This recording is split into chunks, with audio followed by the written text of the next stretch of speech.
É uma honra estar aqui mais uma vez com os nossos ouvintes, com toda a nossa equipe, e hoje trazendo em especial a Amanda para falar desse tema super pertinente, né? Não só pelo acontecido de semana passada, como também da necessidade de nós, gestores, de investirmos em programas de saúde e segurança do trabalho.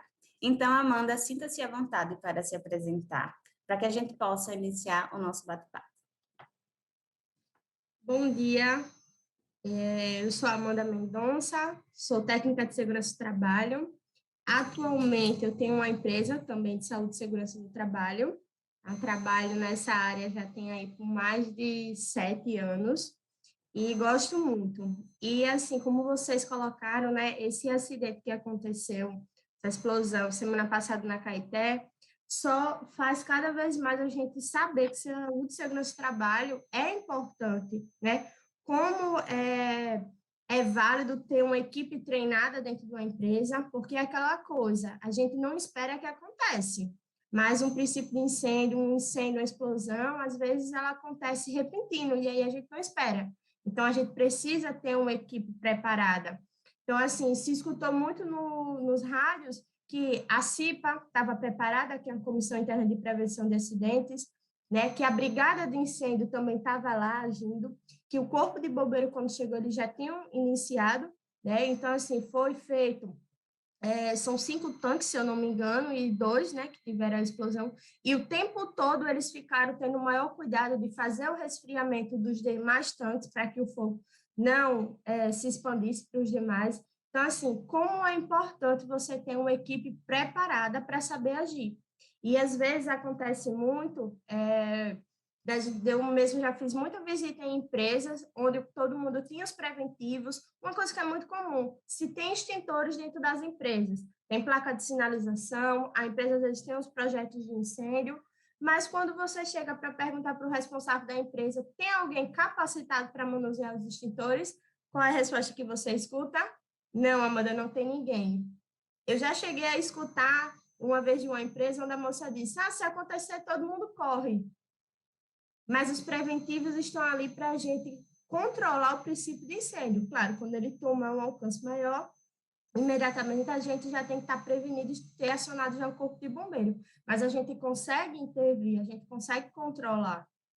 Joia, então, é sobre isso mesmo, né? A gente precisa pelo menos saber os cuidados e os básicos, para pelo menos a gente ter a possibilidade de conter o incêndio, algo assim, e quando tomar uma proporção maior, a gente poder contar com os bombeiros, mas também fazer a nossa parte, né? Então, é muito importante gestores que estão preocupados realmente, de fato, com a segurança, não só do seu negócio, mas, sobretudo, de seus colaboradores, promover esses treinamentos, tanto de brigada de incêndio como de primeiros socorros, e aí a gente já vai entrar e ampliar mais o nosso tema. Eu queria, Amanda, que você falasse um pouquinho para a gente qual a importância, de modo geral, dos programas de saúde e segurança do trabalho. Então, Laura, atualmente hoje a gente tem vários documentos, mas hoje os que são carro-chefe, que está muito sendo comentado, principalmente com essa questão do E-Social, é principalmente o LTCAT, o PGR, que é o Programa de Gerenciamento de Riscos, e o PCMSO, que é o Programa de Controle Médico de Saúde Ocupacional. Qual é a obrigatoriedade deles? Cuidar, principalmente da saúde e segurança dos seus colaboradores dentro da empresa, a gente saber quais os riscos os colaboradores têm exposição, saber o grau de nocividade, trabalhar com a medida de prevenção, poder fazer a questão do controle contínuo, a gente poder acompanhar aquele risco de perto, saber a exposição que o colaborador tem para evitar futuros acidentes, doenças do trabalho, né? E realmente ter esse intuito maior de controlar, atender, claro, também a fiscalização, porque hoje é obrigatório e às vezes é uma coisa que é muito antiga, mas nem todas as empresas têm o conhecimento e às vezes acaba não fazendo, acha que é só aquela questão de se fazer o exame para contratar, o exame quando desliga o funcionário, e às vezes não entende que tem um exame periódico, que na maioria das vezes é feito anual, em alguns casos isolados tem que ser feitos semestrais, bianuais. Então, assim, a necessidade de se fazer os exames de acordo com a possível exposição a determinados riscos, tem os exames complementares a ser feito.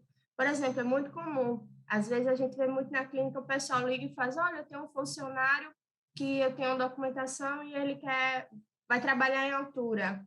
É preciso fazer mesmo esse monte de exame que tem no PCMSO? Aí a gente tem todo aquele trabalho de explicar, porque às vezes o empregador, ele tem um documento, mas ele não teve a informação realmente para que o documento serve.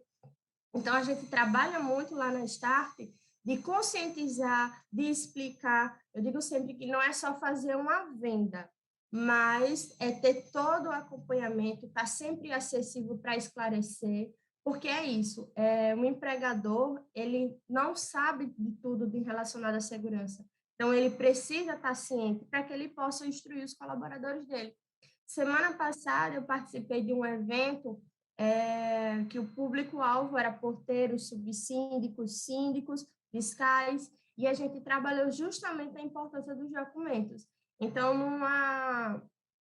acho que numa plateia que tinha para mais de 70 pessoas, se contava-se nos dedos de uma mão as pessoas que tinham conhecimento do que era um PGR, do que era um PCMSO. E os demais não sabiam nem por que, quando foi contratado, ia fazer um exame. Então, assim, é muito importante. Muitas pessoas não têm um conhecimento. Imagina você botar um colaborador para trabalhar em altura e você não saber se, de repente, ele tem problema de labirintite, se ele tem um problema de taquicardia. Como é que você vai identificar se ele não fez os exames antes? Então, é questão de antecipação, é prevenir mesmo. Porque eu acho que um colaborador, quando trabalha em um local, que ele sabe que se importa com a saúde e segurança dele, ele é consciente da atividade que ele está realizando, ele está consciente da obrigatoriedade dele mediante o uso dos equipamentos, ele trabalha com mais consciência. É exatamente isso. Todas as vezes que eu tenho a oportunidade de falar, tanto com colaboradores quanto com gestores, eu também ressalto essa importância da gente agir preventivamente, né? Porque, assim, eu acho que o bem maior de qualquer empresa são os seus colaboradores. Então, o que a gente precisa priorizar, de fato, e, sobretudo, realmente é a saúde e segurança deles. Perfeitas colocações, Amanda. E aí, a gente queria ressaltar um pouco mais quais são as responsabilidades do empregador em relação ao SST, por exemplo? Pronto. Primeiro de tudo, né, é da parte do colaborador, do empregador, desculpa, né, arcar com a documentação, né, os custos são todos da empresa para a elaboração desses documentos. Os exames também são pagos pela própria empresa, não pelo funcionário, porque às vezes já me deparei com essa pergunta da empresa, realmente o empregador tem a dúvida, olha, Amanda, mas eles têm exame de sangue para fazer, sou eu que vou pagar? Como no PCMSO está listando que a função, devido à exposição ao risco, ela precisa fazer exame de sangue, então, sim, é custo do empregador realizar, né? Possuir toda essa documentação arquivada dentro da empresa, até porque, por exemplo, o PGR mesmo, ele agora é um documento que ele tem validade bianual, então, a cada 2 anos. Ah, Amanda, se o meu documento se venceu agora em 2023, eu preciso descartar porque eu já estou fazendo o novo? Não, você precisa arquivar esse documento. E eles precisam estar arquivados durante o prazo de 20 anos dentro de uma empresa. Então, ou seja, mesmo você atualizando a cada 2 anos, toda a tua documentação, LTCAT, PCMSO, você ainda precisa possuir dentro da empresa os arquivos anteriores, porque isso vai implicar, agora não, que como é social, ele vem para ajudar, né, as empresas e principalmente os colaboradores futuramente, quando forem na entrada na sua aposentadoria especial. Porque o que acontece muito hoje aqui? Imagina aquele funcionário que trabalhou em 1990, onde não se fazia nenhum tipo de documento, onde não se fazia exame. Imagina ele agora querer dar entrada na aposentadoria e dizer, olha, é muito comum um posto de combustível. Olha, eu trabalhava em um posto, mas não tinha documentos. Então, como é que você vai preencher? Dizer os riscos, qual ele tem exposição, você vai dizer a nocividade, se era um risco baixo, alto, médio, se não tinha documentação. Como é que você vai dizer, afirmar alguma coisa o qual você não fez avaliação, o qual não teve medições? Então, assim, antes ficava muito vago, e às vezes acontecia também de quando o colaborador procurava a empresa para fazer o preenchimento do PPP, às vezes a empresa não existia mais, já tinha fechado, o responsável legal da empresa às vezes já havia falecido, então era como praticamente você ficava com o tempo comprovado em carteira, mas você não tinha como emitir PPP. E agora com a social, a partir agora desde janeiro desse ano, as informações você vem lançando no sistema do governo e quando futuramente o colaborador, seja de qualquer empresa, independente do segmento, ele for querer dar entrada na aposentadoria, vai ser fácil. Por quê? Porque a gente vai conseguir gerar todo o histórico daquele colaborador. Então, vamos supor que ele trabalhou 2 anos em um posto, ele trabalhou mais um ano em uma loja como vendedor, se ele trabalhou como chapeiro em outra empresa, a gente tem todo o histórico dos iscos desse funcionário. Sem precisar estar batendo na porta de uma empresa, sem precisar estar batendo na porta de outra para saber, para pedir PPP, porque a gente tem tudo hoje otimizado no sistema do governo. Questão de controle de exames, quem foram os profissionais, quem foi o médico do trabalho que lhe atendeu, e todos têm que estar registrados, colocados números de registro, porque também isso é muito importante para não haver fraudes, né? E com relação ao envio ao E-Social, Amanda, sim, é bom a gente fazer essa colocação que os gestores, os empresários se atentem, né, junto à sua contabilidade, à sua clínica de saúde e segurança do trabalho, ao envio dessas informações ao E-Social, né?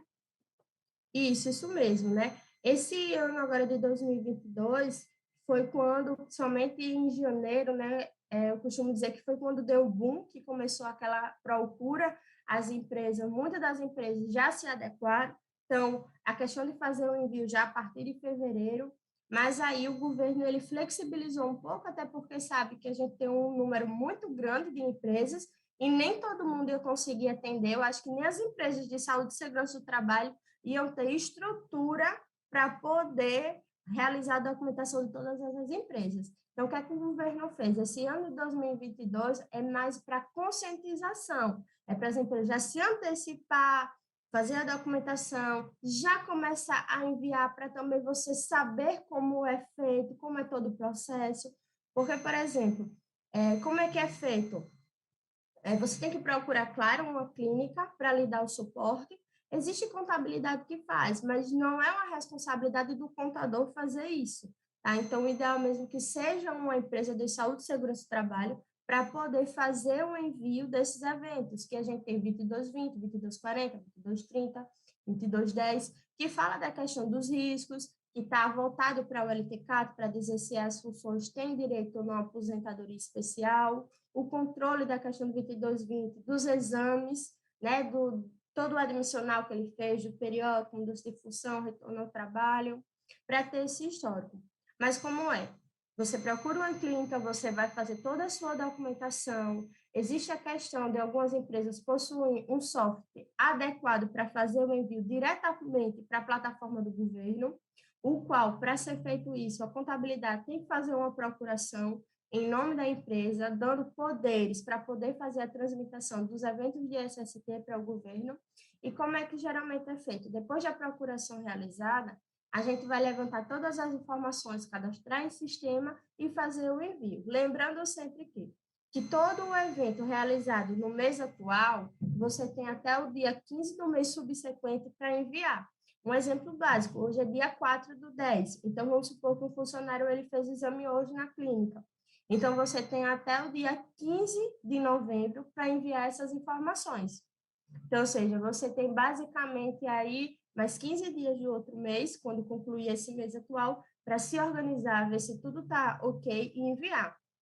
E como é que a empresa ela pode saber se foi enviado ou não? Porque é gerado um protocolo, né, com o número do envio, do recibo, tudo direitinho para que o empregador ele possa arquivar aquilo e realmente também ter a comprovação. Em fins de fiscalização, como já aconteceu mês passado comigo também, eu atendi um supermercado onde tinha sido recém-inaugurado, tinha cerca de 90 funcionários, e aí, uma das coisas que o Ministério do Trabalho solicitou foi o quê? O envio das informações de SST. E que bom que eles já tinham tudo, porque eles fecharam conosco e a gente tem todo o cuidado de enviar todas as informações. Então, E assim, eles já começaram conscientes com toda a documentação adequada. está aí uma grande diferença, né, entre um empresário que mitiga riscos. Porque, imagine, recém-inaugurado, fez um grande investimento, né, no seu Sim, negócio, poderia aí ocasionar uma multa milionária se não tivesse se atentado às regras de saúde e segurança do trabalho, né? isso. Então, e Amanda, diga um pouquinho sobre a necessidade de realização do ASO. Olha, o ASO, ele é a obrigatoriedade para fazer do colaborador, a partir do momento que você tem vínculo com ele pela CLT, a empresa ela já é obrigada a fazer o ASO, lembrando que é sempre, o exame admissional, ele precisa ser feito antes do início da contratação. Às vezes acontece muito das empresas não ter o conhecimento e colocar o funcionário para iniciar a atividade, vamos supor, hoje, dia 4, e querer que ele faça o exame hoje. Não pode. O exame ele tem que ser feito antes. O ideal até 2 dias antes. Mas por que isso? Porque é ideal você saber que está contratando um colaborador e que realmente ele está apto. E a data do exame ele tem que ser diferente da data de contratação. A gente vê muito isso com a contabilidade, né? Eles sabem, porque o próprio sistema deles hoje já não aceita mais. Você enviar um ASO para iniciar a contratação do funcionário, registrar ele no mesmo dia. Sempre tem que ser depois. Então, é Exatamente. extremamente isso, atender essas datas, né? E principalmente, gente, também porque existem as multas, né? Uma coisa que eu digo sempre para os meus clientes é ter o maior cuidado na hora que a gente está fazendo os documentos, na hora que a gente está fazendo o ASO, é ter uma leitura também muito clara da função. Porque é uma coisa que acontece muito. Você chega para fazer a visita na empresa, você pede a relação dos colaboradores e você chega lá e diz, olha, tem um fulaninho de tal que ele é mecânico, certo? Você faz toda a documentação, ele faz o ASO e a função dele é mecânico. De repente, quando a empresa chega e diz, mas o fulano de tal, estou precisando de um documento dele. Quando te manda a ficha de registro, aí qual é a função do funcionário que tem na carteira? Auxiliar de mecânico. Então, ou seja, ele não era um mecânico, ele era um auxiliar. Ah, Amanda, mas qual é a diferença? A diferença é que a norma ela fala que a função ela tem que ser semelhante ao que está na carteira de trabalho do funcionário. Então, na empresa, você pode até dar nomenclaturas a ele, de mecânico, de supervisor, de encarregado, mas as documentações, ela tem que ser um espelho vivo do que está registrado na carteira do funcionário. E, às vezes, o pessoal não tem esse conhecimento e a falta dessa informação, desse joguinho de na carteira ter uma coisa, no ASO ter outra, no documento ter outra, pode gerar uma multa para o empresário. Além de que reclamações trabalhistas ao final do contrato de E isso trabalho, também, desvio de também. função, adicionais que não eram pagos e que seriam devidos e tudo isso, né? É muito Eu importante a trabalho. gente atuar preventivamente, né? Não Isso. só quando a gente oferta um serviço de regularização de saúde e segurança do trabalho também, como também um serviço advocatício de prevenção e mitigação de riscos empresariais, por exemplo. Eu também sempre me atento muito na atuação com os meus clientes a essa observação da função realmente desempenhada pelo colaborador. Excelente colocação e pode prosseguir, pessoal. Para você ver, ó, já aconteceu até comigo mesmo. Eu sempre trabalhei como técnica de segurança e quando eu encerrei meu contrato com a empresa, que eu fui olhar, né, hoje com a praticidade da gente ter essa carteira virtual, né, do trabalho no aplicativo, quando eu olhei lá, minha passagem estava como técnica textil. Eu fiz, oxe, eu nunca trabalhei com tecido. E aí, imediatamente, eu falei, tá, tudo, e foi corrigido pela contabilidade, mas foi assim, um descuido que teve. Mas já Uhum. imaginou no caso de uma fiscalização, quando você puxasse lá o registro técnica textil, mas nos documentos, no ASO, tudo técnica de segurança. Então, poderia ter sido gerada uma multa em relação a Uhum. isso, né? Essa Exatamente. informação divergente.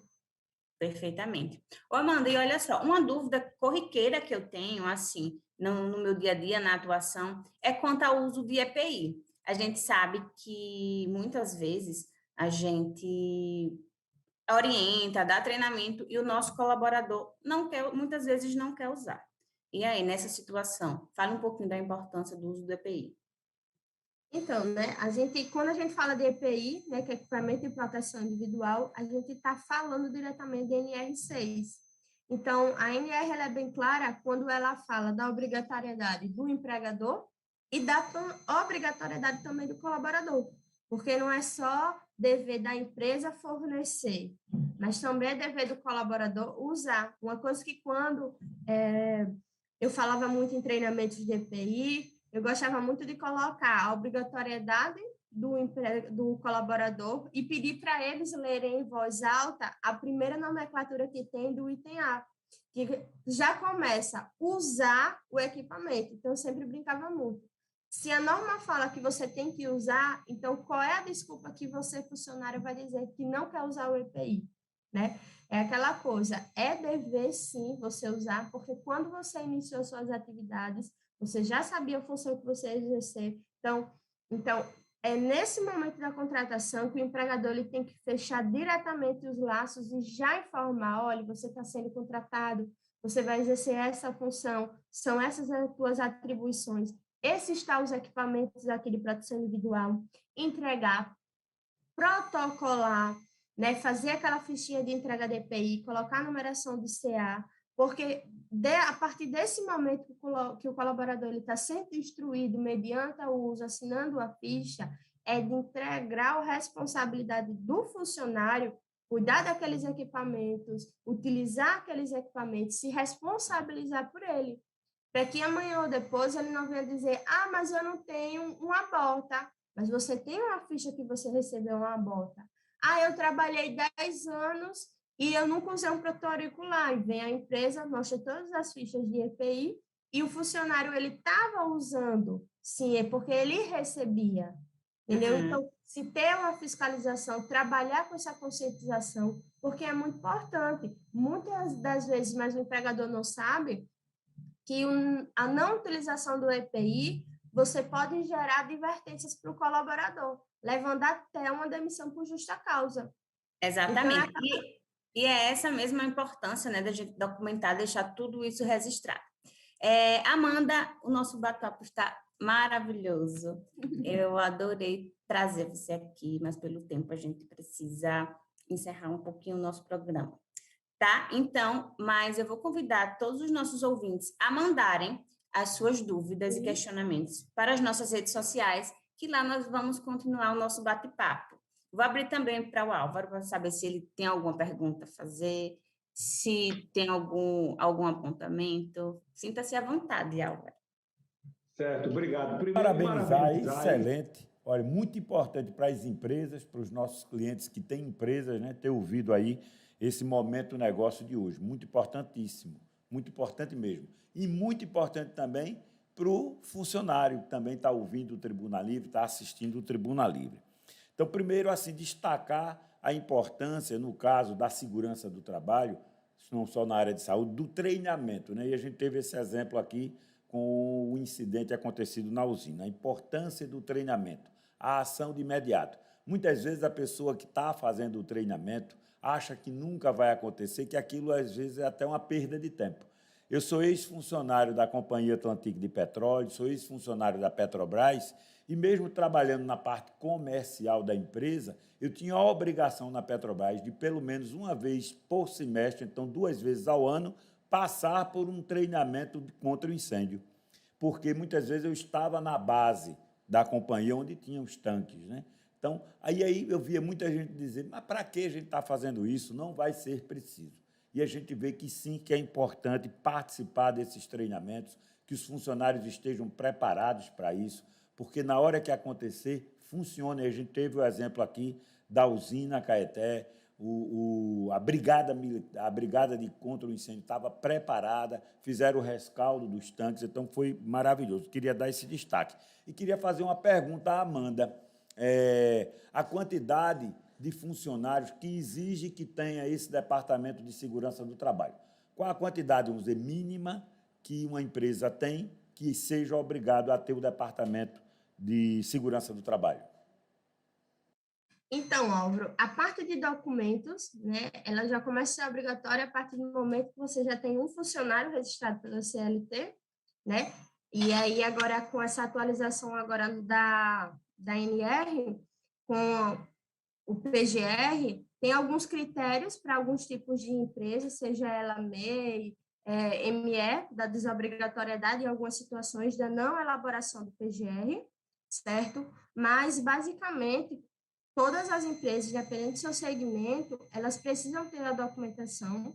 E um detalhe, por exemplo, mesmo, que às vezes muitas pessoas não sabem, é em relação à brigada. A brigada de incêndio, para ela ser constituída dentro de uma empresa, tem que haver o projeto de combate a incêndio, né, elaborado pelo engenheiro de segurança, o qual ele vai fazer a inspeção, vai ver a área construída da empresa, para determinar se precisa haver brigada, qual a quantidade de brigadistas, os tipos de preventivos, né? Não só também a brigada de incêndio, como se precisa ter uma CIPA, que é uma Comissão Interna de Prevenção de Acidentes, e os demais treinamentos, eles sempre são sinalizados na elaboração dos documentos. Eu costumo sinalizar todos os treinamentos mais adequados para a empresa na elaboração do PGR, coloco no cronograma lá para poder a empresa desenvolver ao decorrer do documento. A cada 2 anos, ela decorrer durante esse tempo todos os treinamentos essenciais para os seus colaboradores.